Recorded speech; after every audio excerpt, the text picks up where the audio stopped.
Beloved listeners, for just a few aching seconds, imagine a legendary man sitting alone in a dark room, the weight of 6 decades pressing against his chest, finally whispering a truth he swore he would take to the grave, a truth that even now makes his hands tremble as he says Rob Reiner's name like a prayer and a wound at the same time. Tom Cruise's voice is not the thunder you expect from movie screens. It is thin here, almost fragile, as if the years of fame, of masks and bright lights, have finally burned away and left only a tired, haunted human being behind. He stares into nothing, seeing everything, and says that some stories never stop knocking, no matter how hard you lock the door. He talks about how Hollywood taught him to run before it taught him to feel, how he learned to outrun fear, aging, even grief, but never learned how to sit with a broken heart. He remembers the first time he met Rob Reiner. The easy laugh, the sharp eyes that could see through a person like glass. The way Rob spoke about stories as if they were living creatures that needed care and honesty to survive. Back then, Tom was young, hungry, burning with ambition, and Rob was already a kind of quiet giant, someone who could build a world with words and leave a mark on everyone who walked through it. They weren't just colleagues, Tom says. They were two souls circling the same fire, drawn together by something neither of them could name. As the years passed, their connection grew complicated, tangled in expectations and unspoken things. Tom remembers late nights on sound stages when the cameras were off and the crew had gone home, when Rob would sit beside him and talk about his own fears, about how success could feel like a beautiful trap. He would mention friends like Jack Nicholson, how even legends could feel lonely, or bring up Meg Ryan and the fragile line between public smiles and private tears. Those conversations were never meant for the world, Tom says, but they shaped him more than any script ever did. They made him feel seen in a way fame never could. Then something shifted. Tom doesn't rush to explain it. He lets the silence stretch, heavy and uncomfortable, because that's how it felt back then too. A misunderstanding, a missed phone call, a project that never came together, words that were never said at the right moment. In Hollywood, he says, relationships can fracture quietly, without a single dramatic explosion, just a slow drifting apart that hurts even more because you don't know when it really began. He and Rob went from talking every week to barely at all, and Tom kept telling himself it was just business, just life, just another chapter closing. But it wasn't just that.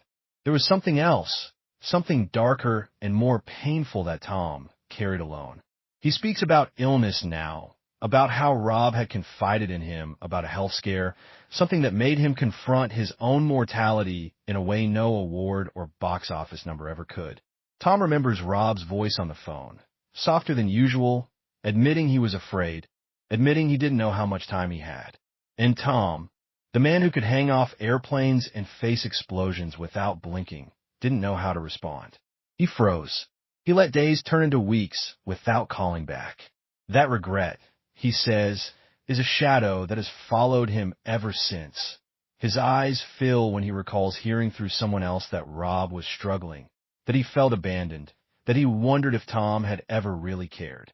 The cruelty of distance, Tom whispers, is that it lies to both sides. It told Rob he was forgotten, and it told Tom it was too late to fix anything. He talks about lying awake at night, thinking about all the things he should have said about the way Rob used to encourage him to be braver not just on screen, but in life.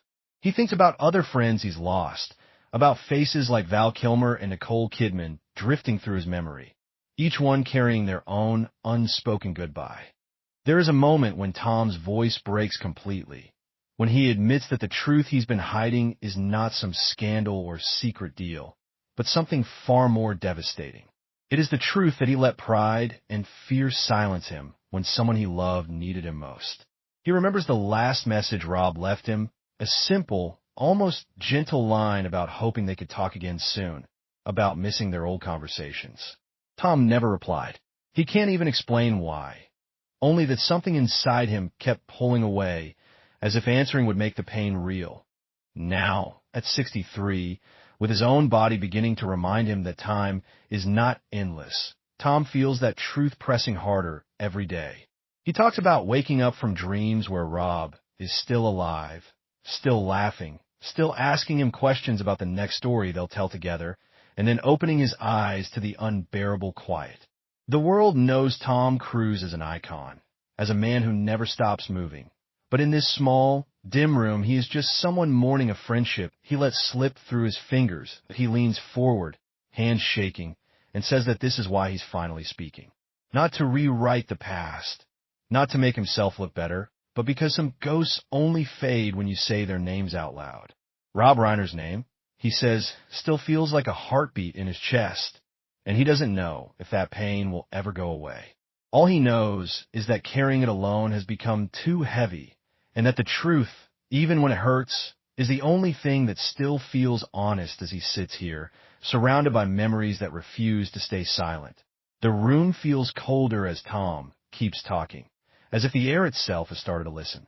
He says there are things about Rob that the public never saw, small, fragile pieces that never made it into interviews or behind-the-scenes documentaries. Rob was the man everyone trusted to tell their story. Yes, but he carried his own stories like hidden bruises, always careful not to let anyone press too hard.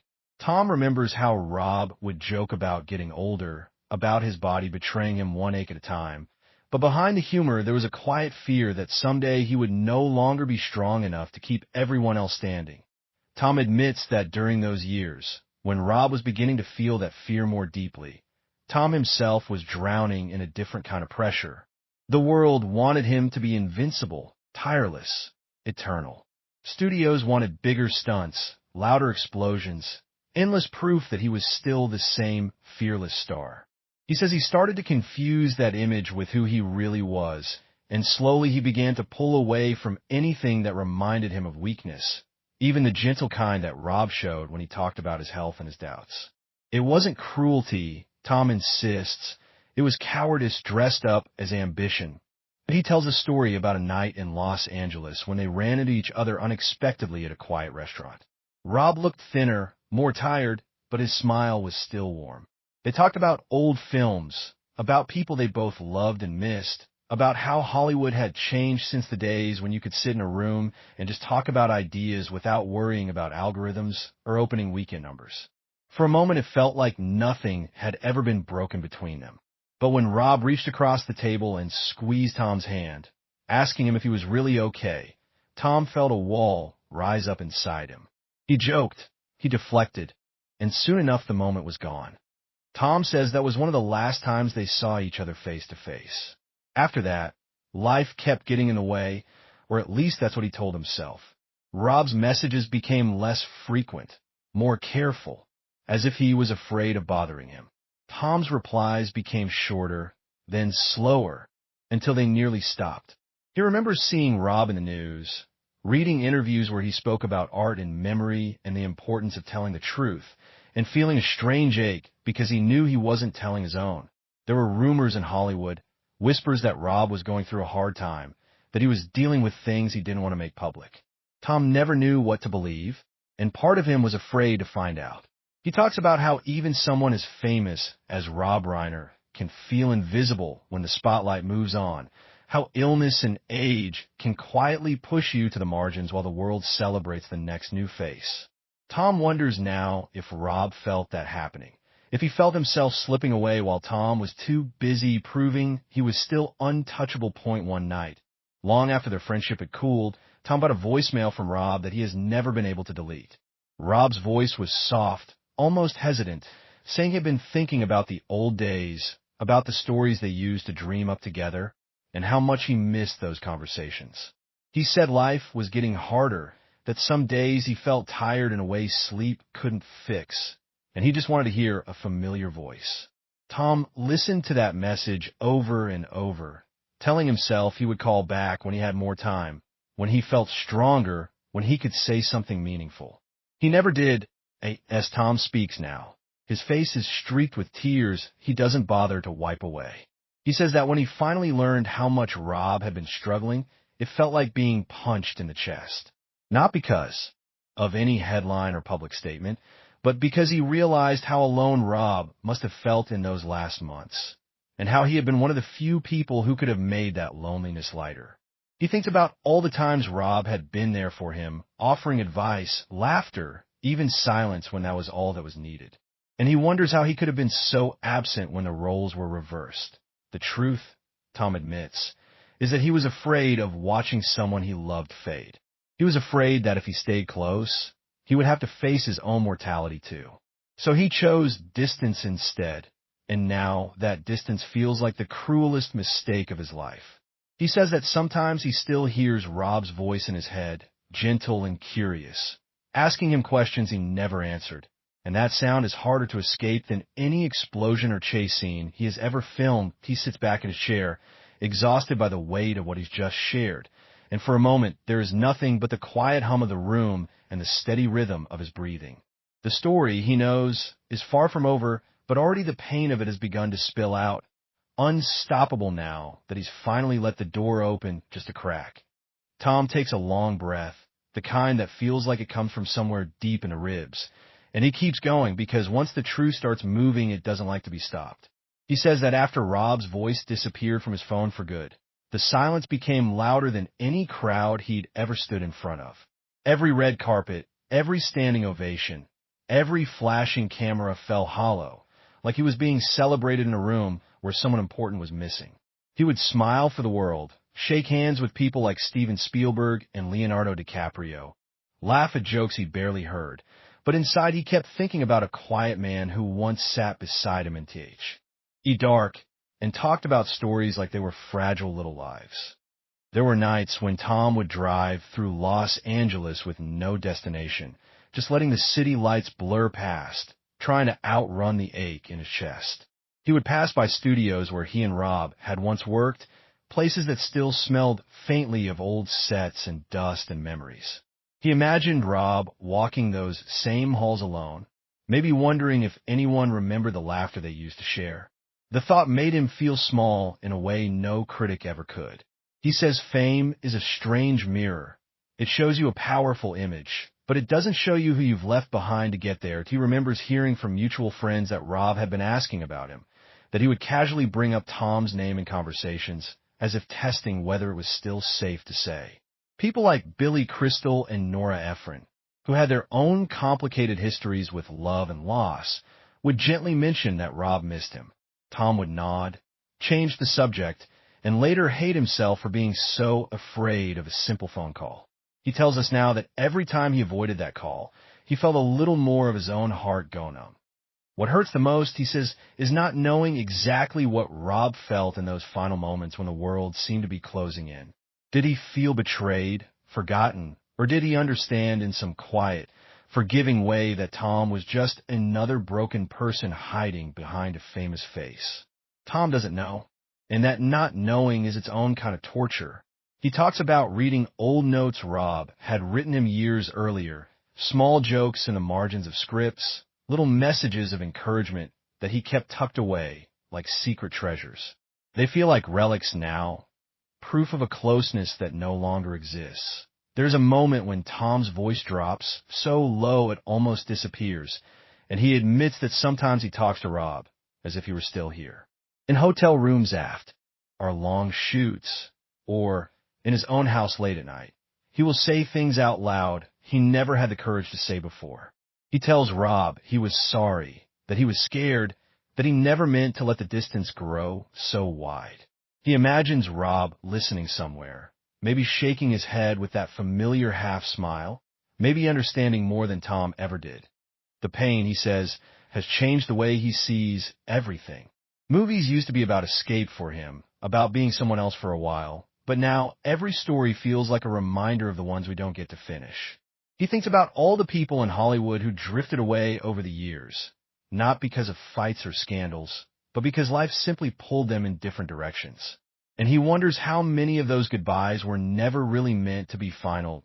As he speaks, there's a strange mix of guilt and gratitude in his eyes.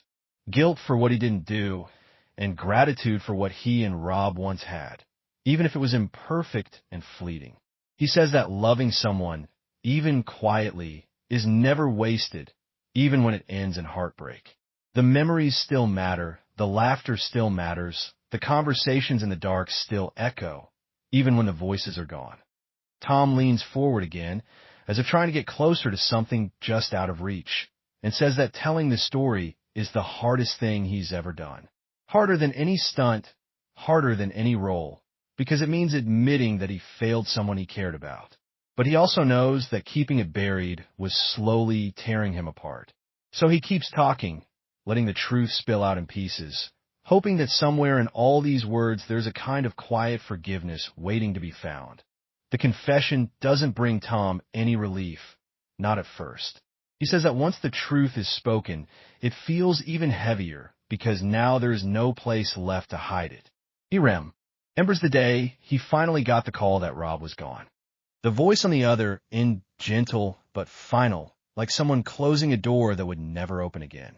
Tom was on a film set, surrounded by people, noise, bright lights, but he felt completely alone.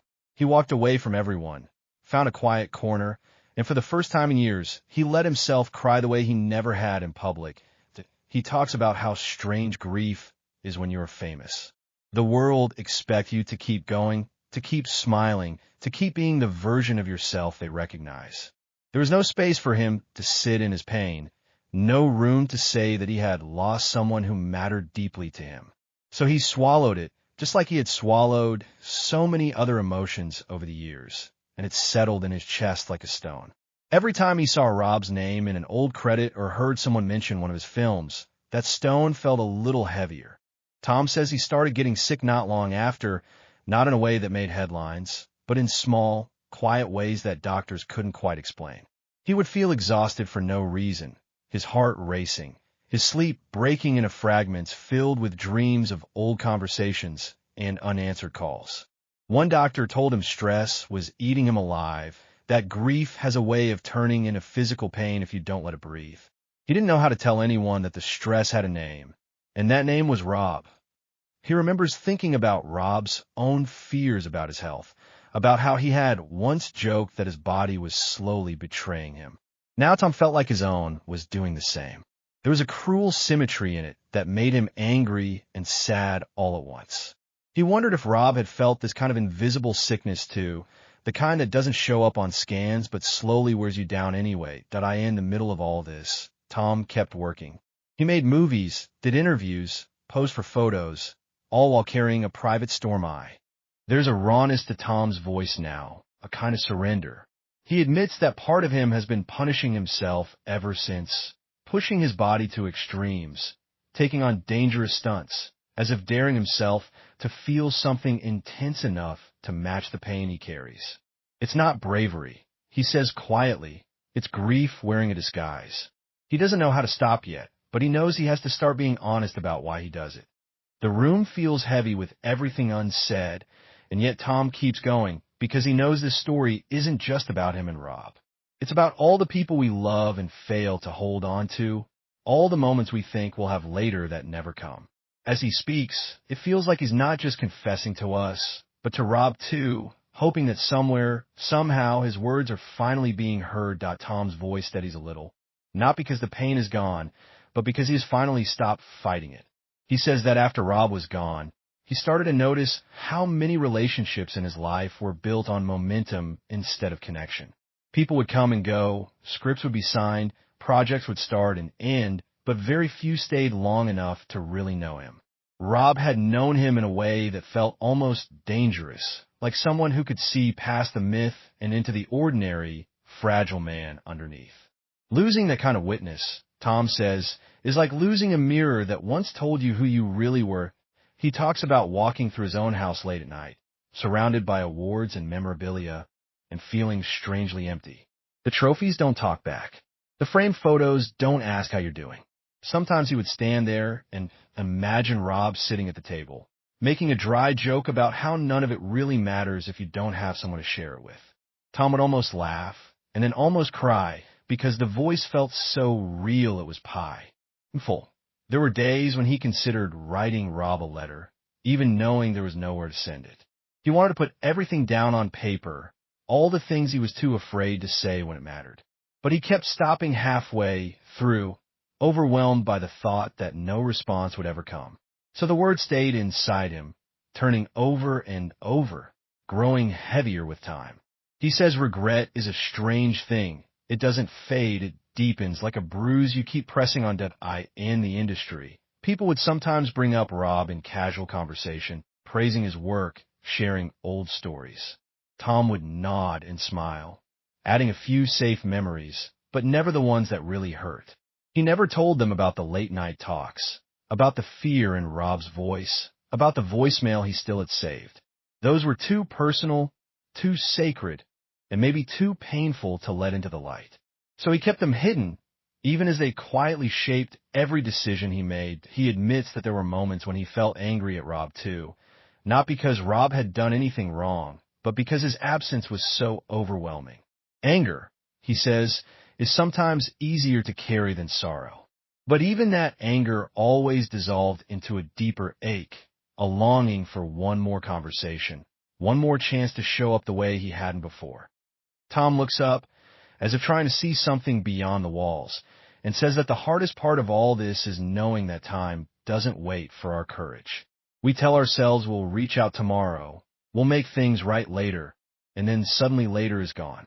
Rob taught him that stories are precious because they end, and now Tom finally understands what that really means. Every relationship is a story too, and some chapters close before you're ready.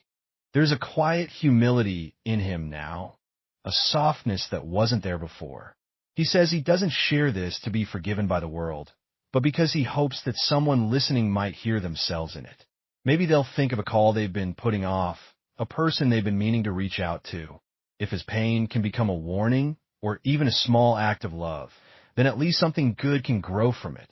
The silence in the room feels different now. Not empty, but full, as if all the memories he's been holding back are finally breathing.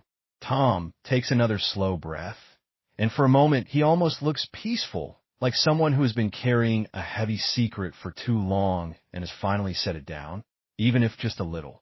And yet there's still so much more he hasn't said, so much of the story that remains tangled inside him.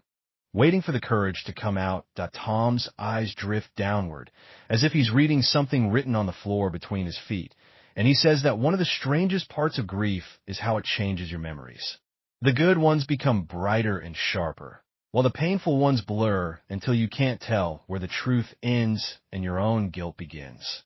He wonders sometimes if he's been too hard on himself, if maybe Rob knew he cared even when he was silent.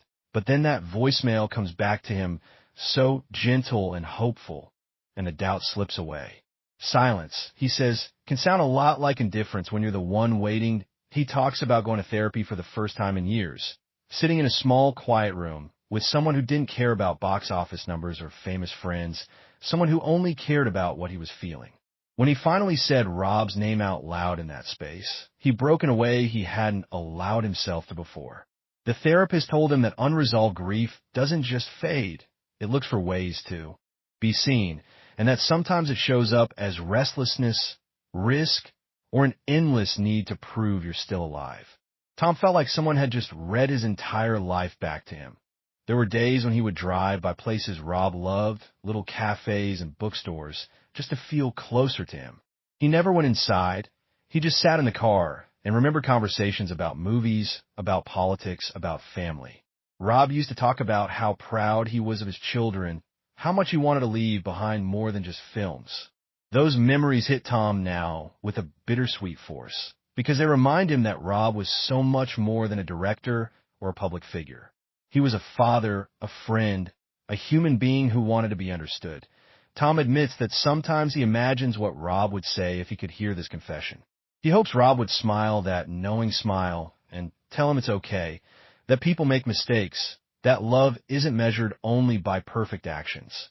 But he also knows Rob believed deeply in honesty, in showing up, and that makes the regret sting even more. Loving someone means being there when it's uncomfortable, not just when it's easy as the years have passed. Tom has tried to honor Rob in small, quiet ways. He'll watch one of his films alone late at night, letting the familiar scenes wash over him, feeling both comforted and broken by them. He'll tell stories about Rob to younger actors who never met him, passing on a little of who he was so he doesn't disappear completely. It's not a grand tribute, but it feels sincere, and sometimes sincerity is all you have left. He says that aging has made all of this feel more urgent. At 63, he's more aware than ever that time is not a promise. It's a gift that can be taken back without warning. Every ache in his body, every quiet morning, reminds him that he doesn't want to leave things unsaid anymore. Rob's absence is like a constant whisper telling him to be braver in his real life, not just on screen. Tom looks up again, and there is a quiet determination in his eyes now. He knows this story is painful, and he knows some people may never understand why it matters so much to him. But it does. It matters because it's about love that didn't get the chance to say goodbye properly, about a friendship that deserved more honesty than it received. And as he keeps speaking, it feels like he's finally giving that friendship the voice it was denied when it mattered most. Tom sits very still now, as if he's afraid that moving too much might shatter whatever fragile clarity he's finally reached. He says that there is one more truth he has never shared, not with the press, not with friends, not even with himself until recently. After Rob was gone, Tom found a letter that Rob had written but never sent. It was given to him by someone who had been helping Rob organize old papers, someone who didn't know what it meant. But Tom knew the moment he saw his name in Rob's handwriting, slightly shaky, as if written on a tired day, that he doesn't read out loud, but he tells us what it said. Rob wrote about how much he valued their conversations, how those quiet moments meant more to him than any premiere or award. He wrote that he felt Tom pulling away, and that it hurt, but that he also understood how fear can make people disappear.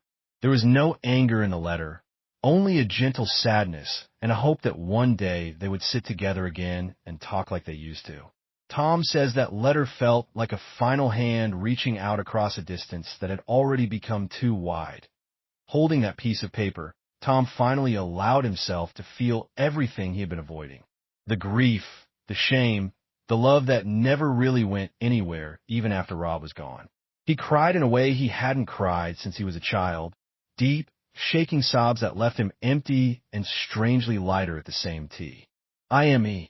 It was then that he realized he had been living as if he still had all the time in the world, when in truth, Tom had been quietly slipping through his fingers all along. That he talks about Rob's family now, about how he's thought of reaching out to them so many times but never knowing the right words. What do you say to the people who lost someone you loved, when you feel like you failed them yourself?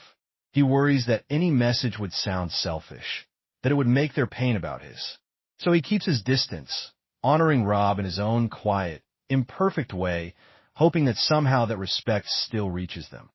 Tom admits that some nights he still dreams of Rob. In those dreams, they're always in the middle of a conversation, laughing about something trivial, arguing gently about a story idea, just being two people who enjoy each other's company. There is no illness there, no distance, no unreturned calls. Waking up from those dreams is both a comfort and a cruelty, because for a few moments he gets to feel what it was like before everything broke. He says that telling this story now is his way of finally answering that voicemail, that letter, all the moments he let slip away. He can't change what happened, but he can let the truth live instead of burying it. Rob believed in the power of stories, and how they connect people and keep them alive in memory. And Tom hopes that by speaking honestly, he's giving Rob a small piece of that immortality. There's a quiet strength in his voice as he finishes this part of the confession. Not the loud, fearless strength of an action hero, but the softer kind that comes from accepting your own flaws and still choosing to love. Rob Reiner, he says, was one of the people who taught him that stories matter because people matter. And even though he lost his chance to say goodbye properly, he will carry that lesson for the rest of his life. In every role, every risk, every moment he chooses connection over fear. The room falls silent again, but this time it feels like a pause rather than an ending, as if something important is still waiting just beyond the words he's already spoken.